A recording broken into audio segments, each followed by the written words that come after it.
Hello my dear மக்களே, இன்றைக்கி நம்ம பார்க்க போகிறது என்னென்னா, ஒவ்வொரு திருமண நிகழ்ச்சிகள்லையும் இந்த முகூர்த்தக்கால் நடுதல் அந்த விஷயங்களை பற்றி நம்ம பார்க்க போகிறோம். இது என்னோடய தம்பி கல்யாணத்தில் நடந்த ஒரு முகூர்த்தக்கால் நடுதல் விழாவை தான் நம்ம பார்க்குறோம்.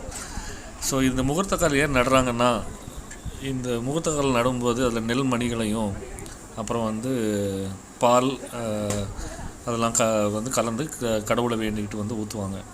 ஸோ இதுக்கு ஊற்றுறதுக்கு முக்கியமான காரணம் என்னென்னா, அந்த நெல்மணிகள் வளர்கிற மாதிரியும் இந்த மணமக்கள் அந்த வாழ்க்கையில் செழிப்பாக வாழணும் அப்படிங்கிற ஒரு நோக்கத்தோடு தான் எல்லோரும் ஆசீர்வாதம் பண்ணி கடவுளை வேண்டிக்கிட்டு இந்த முகூர்த்தக்கால் நடுவாங்க. ஸோ இந்த முகூர்த்தக்கால்ங்கிறது கல்யாணத்துக்கு முந்தின நாள், அதாவது கல்யாணம் அன்னைக்கு காலையில் ஃபஸ்ட்டு விஷயமாக இதை தான் பண்ணுவாங்க. இதை முடிச்சுட்டு தான் வாசலில் வாழை மரம் கூட கட்டுவாங்க. ஸோ இது எங்கள் பகுதியில் ஒரு முக்கியமான ஒரு ஃபங்க்ஷன். இது இதில் கலந்துக்கிறவங்க பார்த்திங்கன்னா ரொம்ப ரொம்ப நெருக்கமான சொந்தங்கள். அதாவது என்னோடய ஊர் பகுதியில் சொல்கிறதா இருந்தால் சொக்காரங்கள், அதே மாதிரி அம்மா வழியில் அப்பா வழியில் ரொம்ப நெருங்கின சொந்தங்கள் மட்டும்தான் அது கலந்துக்குவாங்க. மற்ற உறவினர்கள்லாம் திருமணம் நடக்கும்போதும் இல்லை வரவேற்புல இன்னும் கலந்துக்குவாங்க. ஸோ இது ரொம்ப ரொம்ப முக்கியமான விஷயம் திருமணத்தில் எங்கள் ஊர் பக்கத்தில். ஸோ இது தொடர்ந்து பார்க்கலாம் வாங்க.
யாரும் எடுத்து கொடுத்துருக்கா?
கொடுங்க, பேசுறீங்கல்ல, வேற வாங்கி கொடுங்க.